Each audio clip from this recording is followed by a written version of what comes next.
Bonjour, bienvenue sur Résumar. Ici, on te fait vite fait les résumés de tes séries préférées. Donc, abonne-toi, active la cloche de notification pour ne rien rater et partage la vidéo pour nous soutenir. Merci, ça nous fait plaisir. Let's go.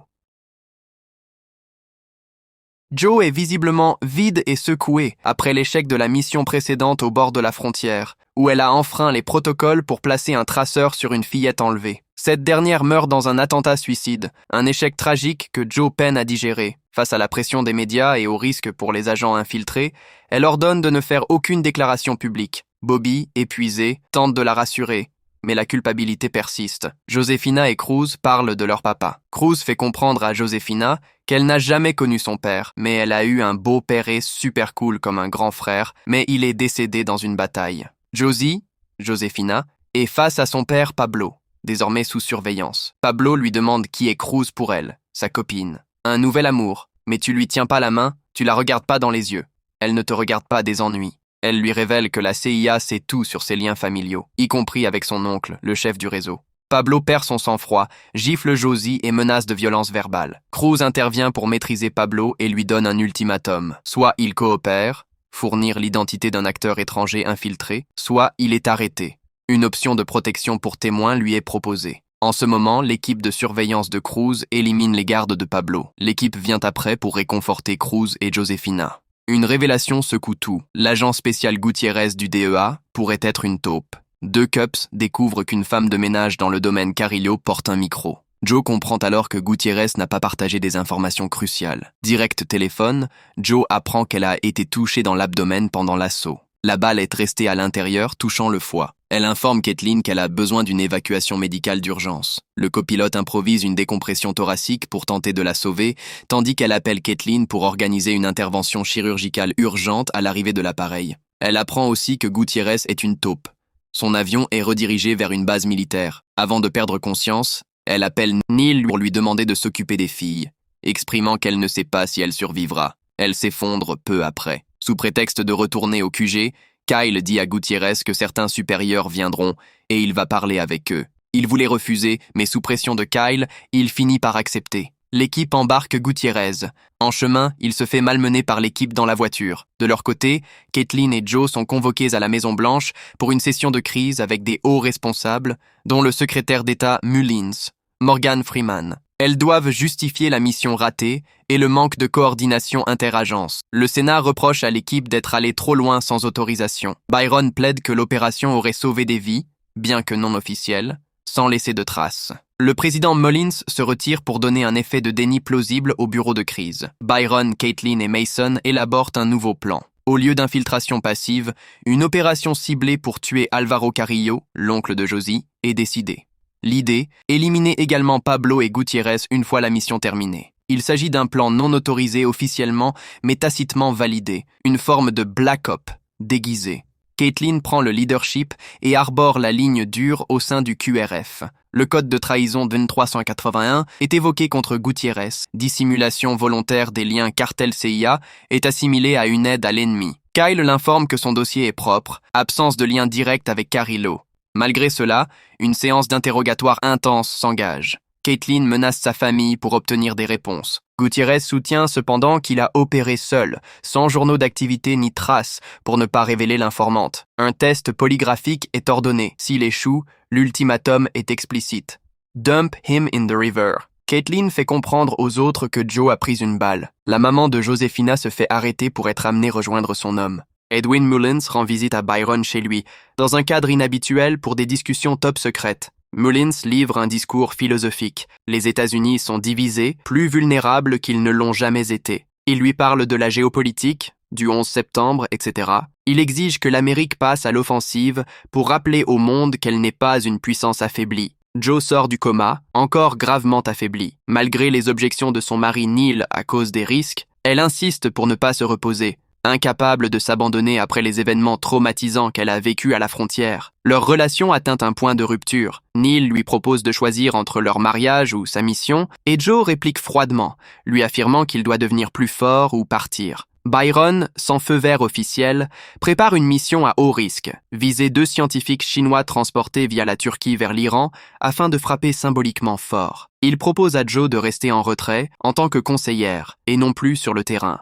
Gutiérrez, l'agent de la DEA suspecté de trahison, subit un interrogatoire musclé. Polygraphe, intimidation, médicaments. Il finit par avouer avoir tué un agent de la DEA corrompu qui voulait soudoyer son silence. Malgré tout, le polygraphe confirme sa loyauté et Caitlin l'intègre finalement à l'équipe comme atout, reconnaissant son sens idéaliste du devoir. Kyle, en avion avec le père de Josefina, lui demande pourquoi il n'a pas demandé d'explication depuis tout ce temps. Ils descendent et prend une vidéo. Le papa de Josefina cagoulé. Cruz et Josefina, Josie, épuisés par la mission et les traumas, cherchent une parenthèse humaine. Josie initie une approche romantique, suggérant qu'ils pourraient être mutuellement une cure, une échappatoire aux horreurs qu'ils vivent. Ils sont interrompus par leurs collègues qui viennent de débarquer. Caitlin rend visite à Joe à l'hôpital et l'explique qu'ils ont échoué sur tous les plans, qu'ils ont échoué la mission. Joe voulait lui faire comprendre qu'aider les enfants était plus important, mais Caitlin lui fait comprendre qu'éradiquer le réseau de trafic ou les cartels était la mission.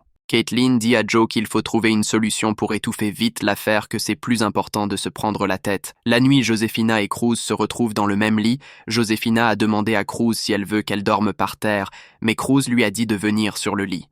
Josefina se culpabilise qu'à cause d'elle, la mission était finie. Cruz la réconforte et lui dit « c'est plutôt à cause de sa faute qu'elle n'aurait pas dû intervenir, qu'elle aurait dû laisser faire pour voir si son papa aurait pu reprendre le contrôle. Neil va prendre sa femme et il rentre à la maison. Ses enfants l'embrassent avec enthousiasme malgré tout ce qu'elle a pu supporter pour ne pas succomber. Neil donne des dernières indications à sa femme de ne pas monter les escaliers, selon ce que le docteur a dit. Neil, très inquiet pour sa femme, la supplie de ne pas monter les escaliers, mais elle a fini par monter. Une voiture vient de garer.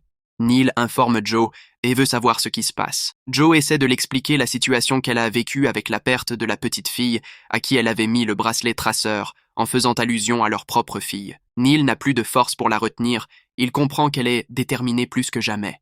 Joe arrive dans la salle de l'opération. Une dame leur présente les cibles, leur identité et leur origine. Chacun demande sa question et apporte leurs suggestions. Joe demande à savoir qu'elle pensait que c'était l'opération à la frontière dont il se prépare. Byron lui fait comprendre que c'est bien cela, mais qu'il y a des individus chinois à la base de l'explosion qui a eu lieu. Joe réplique en disant qu'elle a dit asiatique mais pas chinois, ces individus qui ont déclenché l'explosion.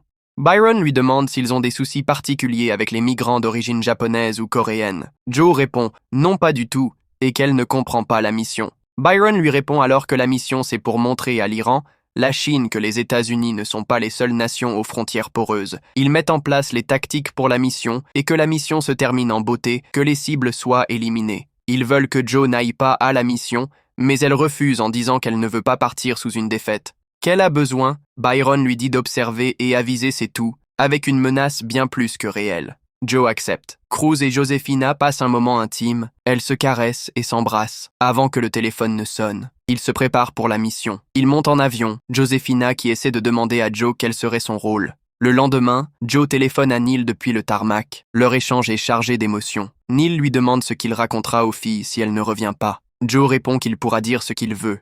Neil, furieux, raccroche. Joe monte à bord de l'avion qui emporte l'équipe vers l'Irak et l'Iran ensuite, seul, tandis que sa vie personnelle est en suspens et que sa détermination à mener la mission l'emporte sur tout.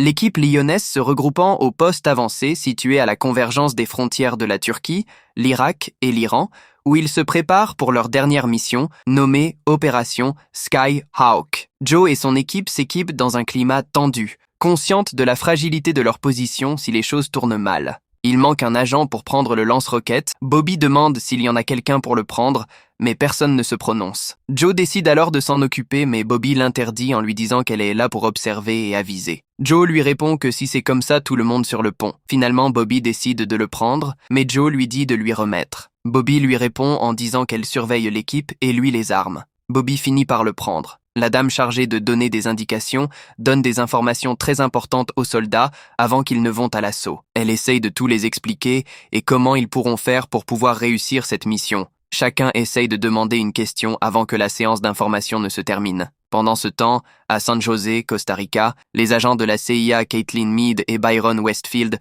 rencontrent Pablo Carrillo, membre influent du cartel Los Tigres et frère du chef Alvaro. Il lui fait comprendre qu'ils ont gelé tous ses comptes bancaires. Pablo leur dit que c'est illégal, qu'il n'a pas été inculpé. Caitlin lui dit qu'ils n'ont pas besoin d'inculpation ni de mandat, il nous faut seulement l'accord du Congrès pour agir contre les organisations terroristes recensées, et depuis le 22 octobre dernier, votre organisation est répertoriée, dit Caitlin à Pablo. Pablo dit qu'ils n'ont aucune preuve. Byron lui répond pas besoin de preuves non plus. À chaque problème, sa solution, dit Byron à Pablo, en lui demandant qu'ils peuvent compter sur lui. Pablo dit oui. Il lui propose un marché glaçant, remplacer son frère à la tête du cartel, tout en coopérant avec la CIA. Il lui assure une protection et liberté pour sa famille contre son allégeance. Pablo, qui va appeler son frère pour lui donner un rendez-vous, demande à Caitlin qu'il lui dit qui ils sont. Caitlin lui dit qu'il sait déjà qui ils sont et qu'il n'y a pas de confiance sans vérité. Pablo appelle son frère.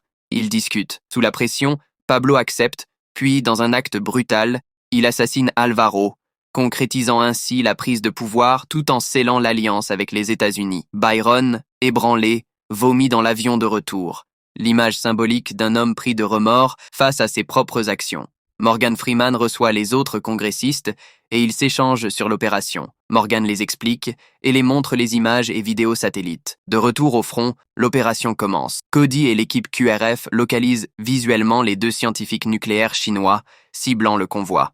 Joe, malgré ses blessures persistantes, se prépare à intervenir si nécessaire. Le chasseur, piloté par Josie, est équipé d'un tir de couverture assuré par Cruz. Les agents de l'équipe de Joe observent des véhicules du camp adverse qui quittent leur site.